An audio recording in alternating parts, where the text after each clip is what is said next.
ଓଡ଼ିଆ 4.5 କୋଟି ଓଡ଼ିଆଙ୍କର ପ୍ରଭୁ।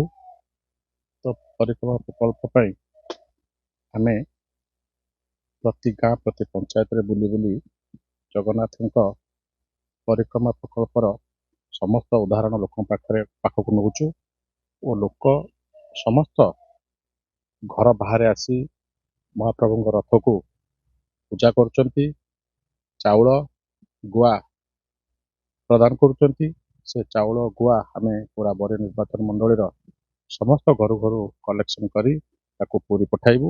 ଓ ଦ୍ୱିତୀୟ କଥା, ଯେ ମହାପ୍ରଭୁ ଜଗନ୍ନାଥଙ୍କ ଯିଏ ଆପଣମାନେ ଥିଲେ ଆଜି ଦେଖୁଥିବେ, ପ୍ରତି ଘର ବାହାରେ ମା ମାନେ, ମାଉସୀ ମାନେ, ଭଉଣୀମାନେ ଛିଡ଼ା ହେଇ ରଥକୁ ଅପେକ୍ଷା କରୁଥିଲେ, ରଥକୁ ନମନ କରୁଥିଲେ, ରଥକୁ ନମସ୍କାର କରୁଥିଲେ, ରଥକୁ ଚାଉଳ ଓ ଗୁଆ ପ୍ରଦାନ କରୁଥିଲେ।